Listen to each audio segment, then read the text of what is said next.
Estos son algunos de los requerimientos básicos que tenemos para Linux. Si se dan cuenta, pues los requerimientos son bastante pequeños, ¿ya? Puede correr con 512 megabytes de RAM, que ya eso pues cualquier computadora casi que puede tener esto. 4 gigabytes de disco y una tarjeta de red. Esos son los requerimientos básicos que necesitamos. ¿Ok? Ahora bien, ahora bien, si vamos a instalar una versión de 64 bits, ya los requerimientos pues suben un poquito más. Tenemos 1 GB de memoria RAM, un disco de 10 gigabytes. Realmente el DVD drive pues ya no es muy necesario, ¿verdad? Pero igual sirve para la instalación y una tarjeta de red. Entonces estos son los requerimientos básicos que tenemos que tener para poder implementar Linux. Nuevamente son pequeñitos, no hay mucha necesidad de mayor requerimiento acá para poderlo tener instalado. ¿Ok? Bueno. Para el curso, pues anteriormente utilizábamos 3 servidores, pero esto ya no lo vamos a utilizar. Solo vamos a correr uno. Bueno, vamos a comenzar a ver esto que es el sistema de archivos que se llama XFS.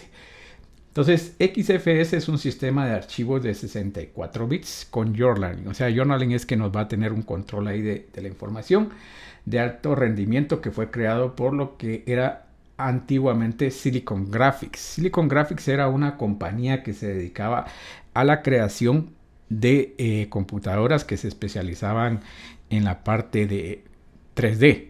O sea, si ustedes, pues posiblemente, bueno, sí los han visto, pero ya en reprise, ¿verdad? Pero muchas de las películas, las películas animadas en 3D, por ejemplo, Toy Story 1, estaba desarrollada principalmente en estas computadoras. Entonces estos eran, déjenme mostrarles acá,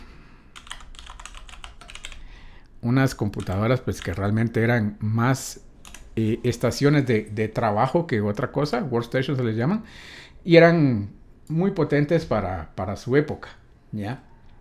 Si se dan cuenta, pues inició en 1982 y vamos a ver, no tiene ninguna foto aquí esto, no tiene ninguna foto, solo para que las vean acá cómo es que se veían las computadoras de Silicon Graphics. Aquí están. Entonces, estas eran las computadoras de Silicon Graphics y nuevamente eran especializadas para la parte de, ¿cómo se llama? De 3D. Entonces, esto realmente, lastimosamente, la empresa desapareció, pero eran líderes en el mercado en su época. ¿Ok? Entonces, en mayo del 2000, SGI pues liberó XFS bajo una licencia. ¿Qué es XFS? Es el formato que vamos a estar utilizando para nuestro sistema operativo. Entonces, para esto vamos a ver que cuando realicemos la instalación, vamos a tener que crear un punto de montaje que se llama boot. ¿Ok? Este pues va a tener un tamaño de 500 megabytes. ¿Para qué nos sirve este punto de montaje? En este punto de montaje lo que va a crear es la parte que va a servir para que bootee el sistema operativo. Eso es lo que tenemos ahí en esa partición. Realmente es una partición que vamos a crear. Después vamos a tener una partición que únicamente la tenemos acá con esta diagonal que es el raíz. Y 1 GB que vamos a utilizar para swap. ¿Qué es esto del swap y para qué nos sirve el swap? Este valor va a cambiar dependiendo de la cantidad de memoria que tengamos. En este caso nosotros le estamos poniendo 1 GB de memoria, entonces le estamos poniendo 1 GB de swap. El swap me sirve para que al momento que el sistema operativo ya no tenga memoria física, lo que hace es de que utiliza parte del disco como memoria adicional.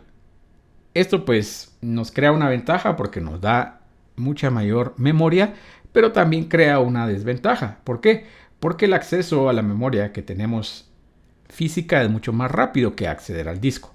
Entonces muchas veces pues tener un swap demasiado grande pues puede ser muy bonito y todo, pero va a hacer que el sistema operativo sea mucho más lento.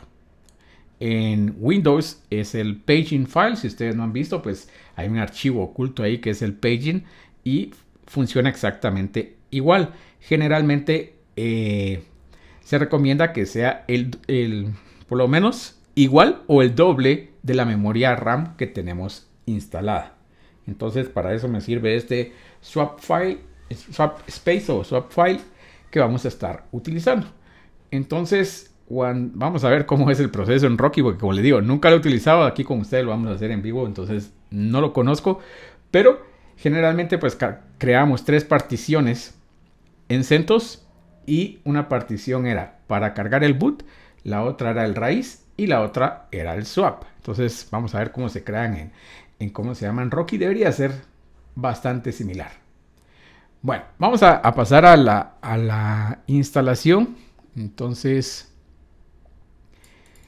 vamos acá a la parte de VirtualBox. Si se dan cuenta tengo un montón ahí, entonces vamos a crear una más. Aquí está el famoso que hemos hablado anteriormente. Tengo un montón ahí que no están disponibles, pero bueno, entonces vamos a crear una nueva máquina virtual. Entonces para eso me voy a ir aquí a esta parte donde le voy a dar agregar. No, este no es. ¿Dónde está acá? Aquí. Este. Ay, ¿por qué me está poniendo este? Era nuevo, perdón. Nuevo. Y aquí pues le vamos a poner Rocky. ¿Ok? ¿Qué tipo es? Entonces le vamos a poner que es un Linux. Y como podemos ver tenemos diferentes opciones. Oracle, y lo que vamos a hacer es que le vamos a dejar como otro Linux de 64 bits. ¿Ok? Y listo. Bueno, le vamos a dar siguiente y después la memoria. Si se recuerdan, nos decía que la cantidad mínima de memoria era 1 gigabit. Y pongámosle 1 gigabit, vamos a ver si funciona Rocky en 1 gigabit. Debería ser la misma capacidad. Entonces, pues ya le pusimos acá 1 gigabit de memoria a esta máquina virtual. Eso es lo que le vamos a asignar. El siguiente me va a preguntar si quiero crear un disco duro o no. Y entonces sí, vamos a crear un disco duro. Entonces le voy a decir sí, crear disco duro. ¿Ok? Aquí tenemos VDI, VHD, BMDK. Lo vamos a dejar como VDI. No lo vamos a cambiar. Y este sí es bien importante. ¿Y qué diferencia tiene este parámetro? Porque este parámetro también lo vamos a encontrar cuando yo esté creando un servidor virtual en cualquier hipervisor. Y si se dan cuenta tenemos 2 opciones acá. Que dice colocado dinámicamente o tamaño fijo. ¿Cuál es la diferencia entre estos 2 parámetros? La diferencia es la siguiente. Cuando yo le dé Next, me va a preguntar qué tamaño quiero yo en ese disco. Entonces yo le puedo decir, mire, quiero un disco de 20, 40, o le puedo decir, mire, quiero un disco de 2, 3 terabytes. ¿Ya? Pongámosle 3 terabytes. Pero ¿qué pasa? Que yo en mi computadora realmente el máximo que tengo son 2 terabytes. Y si yo le estoy diciendo 3, pues teóricamente no debería de poder tener una máquina con un disco tan grande. Pero ¿qué es lo que sucede? Cuando le pongo aquí dinámico, lo que va a suceder es de que él va a decirle al sistema operativo que hay 3 terabytes de disco, pero realmente solo va a estar utilizando el espacio que tenemos en ese momento. Si yo tengo únicamente utilizado 20 gigabytes, eso es lo que vamos a estar utilizando del disco. Esto lo que me hace es de que me permite ir creciendo y cuando yo necesite más recursos, pues los puedo agregar. Entonces, para eso me sirve este de dinámico. Ahora, si yo le doy aquí tamaño fijo, entonces sí, si yo le estoy poniendo 3 terabytes, yo tengo que tener esos 3 terabytes disponibles para la máquina en ese momento, porque si no, no la va a poder crear. Entonces, la mejor opción es ponerle este que va a ser dinámico, porque entonces mientras más espacio va a utilizar nuestra máquina, entonces va a ir creciendo dinámicamente. Esto también hay que tener un poco de cuidado porque muchas veces causa lo que se llama overprovisioning. O sea que le estamos poniendo más recursos a nuestras máquinas virtuales que las que yo tengo en el host. Entonces, lo que pasa es que muchas veces las personas dicen, ¿saben qué? Sí vamos a crecer y pongámosle un disco de 3 terabytes. Y comienza a crecer, comienza a crecer, comienza a crecer. Llega a 1 terabyte, que posiblemente es el espacio libre que yo tengo en mi máquina ahorita. Y después se llena, ¿verdad? Y dice, mire, ya no hay espacio. ¿Por qué? Porque no agregamos más recursos a nuestro host. Entonces hay que tener un poco de cuidado con esa parte. Pero sí es mejor utilizar dinámico porque vamos a ir utilizando el espacio conforme vaya creciendo nuestra máquina virtual. Entonces le vamos a dar siguiente y aquí me dice, mire, ¿qué tamaño quiere? 8 gigabits. Si se dan cuenta, miren el espacio máximo, pues aquí me está dando el que yo tengo máximo en mi computadora. Pero si utilizamos ESXi o Hyper-V, me va a permitir utilizar mucho más espacio que el que yo tengo. Yo en mi máquina pues tengo un total de 2 terabytes, pero aunque yo le ponga los 2 terabytes, realmente no puedo dar esos 2 terabytes, porque como les digo, prácticamente ya estoy utilizando uno. Entonces, vamos a ponerle a la máquina, le vamos a poner 25 gigabytes. ¿Ok? Ese es el tamaño que vamos a utilizar. Como desconozco qué tanto espacio vamos a utilizar en esta nueva, pongámosle 25. Seguidamente le voy a dar crear. ¿Ok? Y si se dan cuenta, pues ya tengo acá mi nueva máquina virtual creada. Y ahora me voy a ir a la parte de parámetros o settings. Y lo que voy a hacer es que en la parte de storage voy a seleccionar el DVD. Y le voy a decir que vamos a cargar el disco. Aquí le voy a decir seleccionar una unidad óptica. No sé si lo están siguiendo o no. Si lo están siguiendo y me dicen, mire, por favor, necesito que repita, pues con mucho gusto lo podemos volver a ver. Así que me van diciendo ustedes si necesitan más tiempo. Y aquí tenemos Rocky. Le voy a dar abrir. Y ahora lo vamos a seleccionar. ¿Qué se hizo? Aquí está. Seleccionar. Y listo. ¿Ok? No sé si hay alguna pregunta o alguien necesita que le demos tiempo para llegar hasta este punto.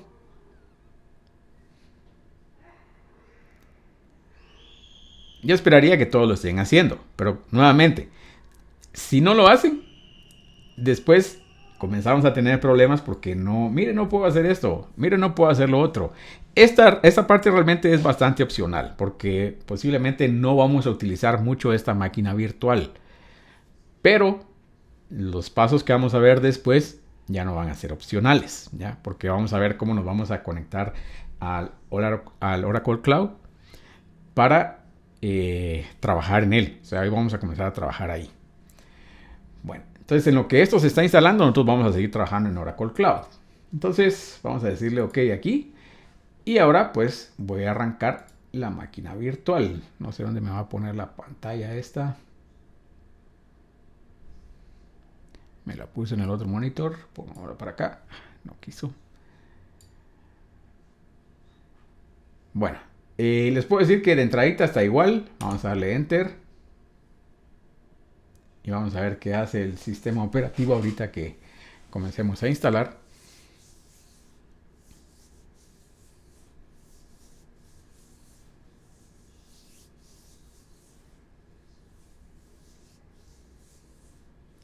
Le voy a dar Escape porque no quiero que chequee nada. Espero que la media la haya descargado bien, así que vamos a saltarnos ese paso.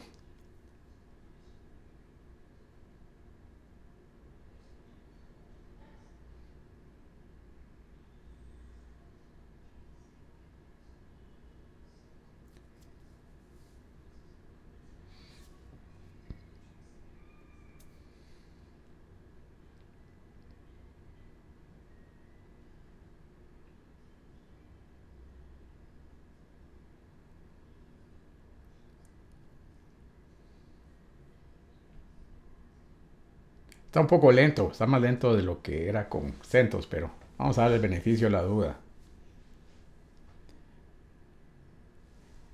No sé si ya está haciendo algo. No, todavía está ahí trabajando.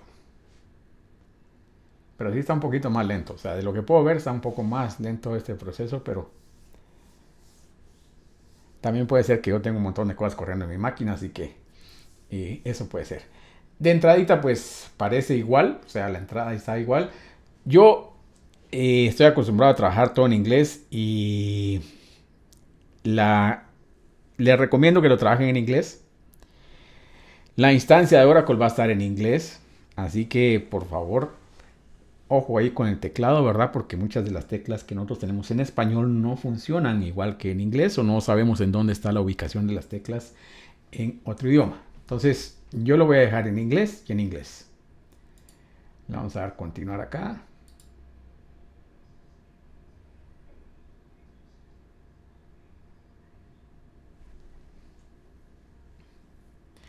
Bueno, y el proceso pues parece ser exactamente el mismo que el que teníamos con CentOS, o sea, las pantallas son similares y bastante similares. Entonces pues vamos a iniciar acá donde dice destino de la instalación. Y aquí, como podemos ver, nos está poniendo el disco que vamos a utilizar. Y entonces pues yo le voy a poner acá que lo voy a poner en custom para realizar el cambio. Entonces aquí vamos a darle done y seguramente aquí está. Bueno, si se dan cuenta me está preguntando acá, me dice mire tiene 25 GB de espacio. Entonces aquí vamos a crear nuestros puntos de montaje, nuestros mount points. Ya habíamos hablado que son 3 los que vamos a crear. Entonces le vamos a decir aquí LVM que es local, no es local, es logical, volume, y le vamos a dar aquí agregar punto de montaje. Se recuerdan que eran 3, el primero que habíamos hablado era el del boot, entonces ese es el primero que vamos a poner, y en este pues habíamos dicho que íbamos a poner 500, si se dan cuenta aquí ya me está diciendo 500, entonces 500, ay no me funciona acá esto, 500 MB.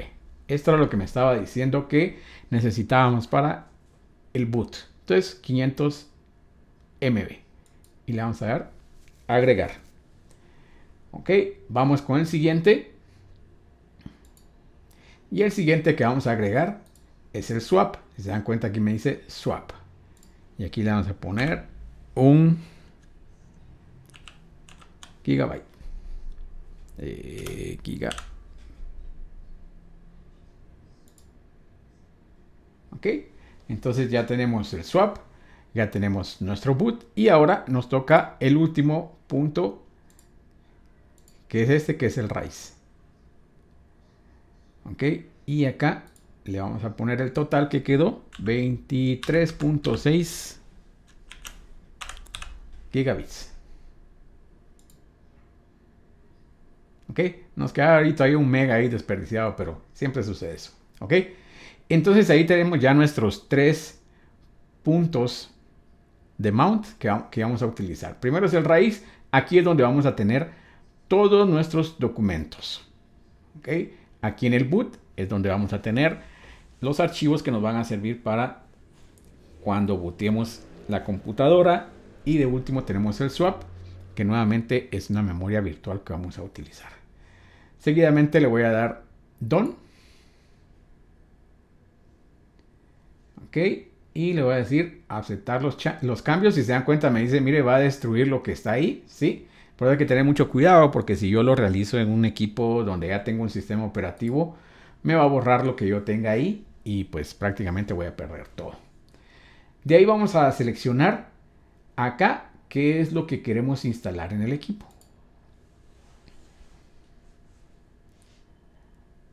Este sí ya me lo pusieron diferente, vamos a ver. Vamos a ver si era ese. Sí, si era ese.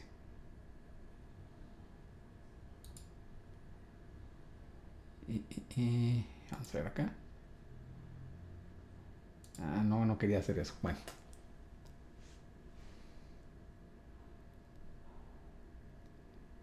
Creo que al darle Done nos va a permitir seleccionar qué es lo que queremos. Bueno, esperamos a que termine ahí, pues, pero no quería hacer eso.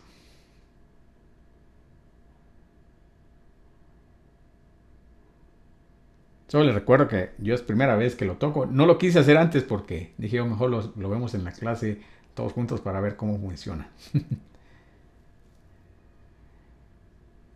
Vamos a ver si nos permite. Lo que nos tocaría ahorita es seleccionar qué paquetes son los que vamos a instalar en nuestro sistema operativo. ¿Ya? Dependiendo del rol que nosotros le vamos a dar al servidor. Vamos a darle aquí Done. Y ahora vamos a ver.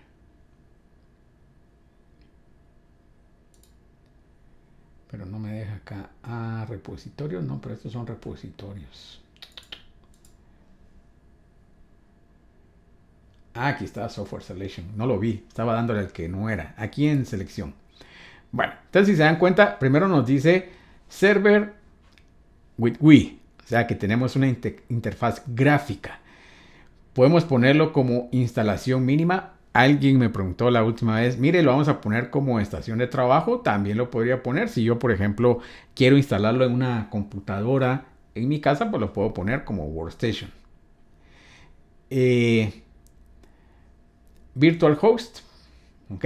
Y entonces vamos a ver el primero, para que no tengamos un choque muy grande, siempre dejamos la interfaz gráfica.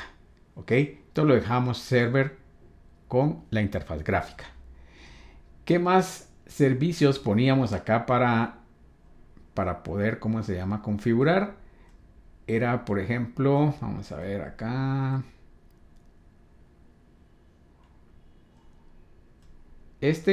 Herramientas de desarrollo. Este es nuevo, pero igual lo vamos a poner. Herramientas de administración. Herramientas de desarrollo. Herramientas de seguridad y System Tools. ¿Ok?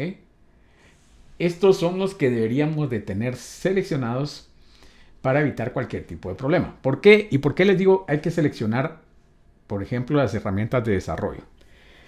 Aquí vamos a ver que hay diferentes maneras de instalar un paquete en Linux. Entonces podemos ver de que tenemos paquetes que son RPM. Y estos paquetes RPM pues ya traen la mayor parte de las librerías que se van a utilizar para utilizarlo. Pero no siempre sucede así. Si yo estoy instalando desde el código fuente y hay que compilarlo, él va a ir a pedir librerías que posiblemente no las instalé. Entonces por eso hay que ponerle herramientas de desarrollo, porque aquí vienen las librerías y muchas veces lo que pasa es de que cuando no las estamos poniendo, después cuesta un montón instalarlas. O sea, se vuelve un pequeño problemita ahí para instalarlos. ¿Ok? Bueno, igual si se dan cuenta, le puedo decir que puede ser un servidor web, un servidor de correo, ¿ok? Un servidor FTP. Y por lo visto ya no tenemos la opción acá para seleccionar base de datos. Anteriormente podía seleccionar las bases de datos desde la instalación. Por lo visto este ya no lo tiene, pero igual esas se pueden instalar posteriormente. Entonces vamos a chequear cómo es que se instala. ¿Ok? Estas son las herramientas que vamos a estar utilizando. Si yo selecciono aquí servidor, si se dan cuenta no cambió nada.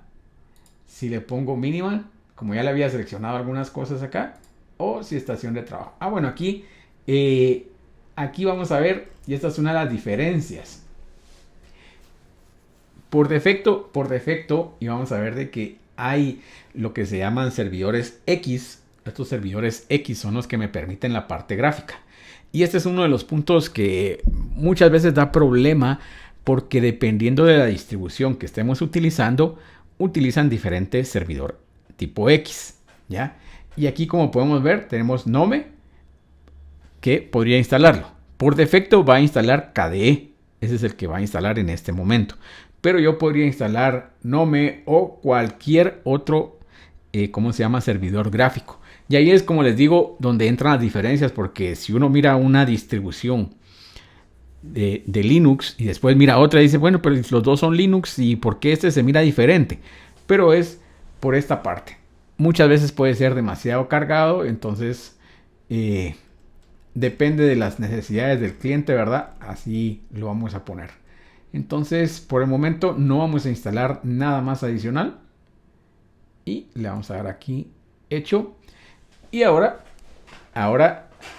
si se dan cuenta, para iniciar tengo que poner una cuenta, que es la cuenta de root.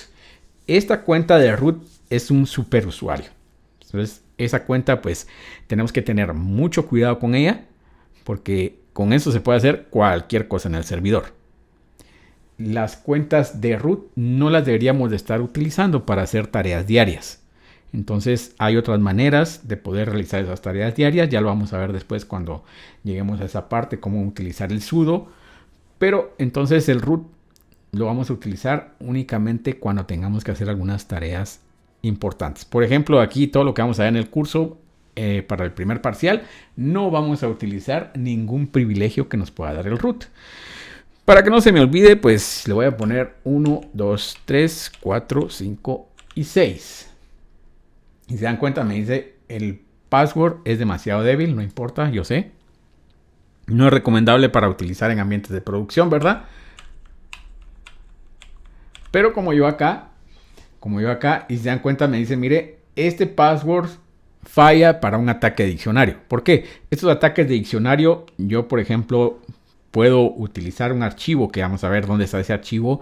Si yo logro capturar ese archivo, utilizo algunas herramientas para hacer ataques sobre el archivo que contiene los passwords y podría encontrar este password que yo estoy poniendo. Y por eso me está diciendo aquí, mire, este password falla a un ataque de diccionario. ¿Por qué? Porque es un password básico. Se recomienda utilizar passwords seguros. Nuevamente, en este caso, porque yo estoy haciendo un demo y esta máquina pues solo la vamos a utilizar para este demo, estoy utilizando ese password. Pero en la vida real, si yo tengo un servidor, nunca debería utilizar ese password porque seguramente me lo van a hackear en menos de 5 minutos.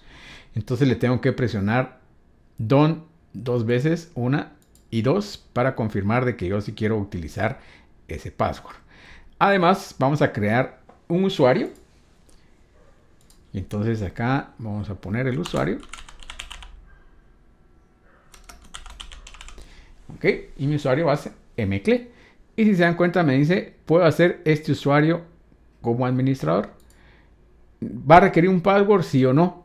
Yo puedo crear cuentas que no necesitan un password. Estas cuentas generalmente las voy a utilizar como cuentas de servicio. Entonces las cuentas de servicio muchas veces no necesitan un password. En este caso pues le voy a poner el mismo password que utilicé anteriormente, del 1 al 6. Y me vuelve a mostrar el mismo mensaje. Y listo. Bueno, si se dan cuenta, ahora sí ya tengo habilitado para iniciar el proceso de instalación. Entonces le voy a dar aquí iniciar el proceso y pues se va a tardar ahí no sé cuánto se va a tardar, ¿verdad? Dependiendo la velocidad de su computadora. Lo vamos a dejar ahí corriendo en lo que termina la instalación.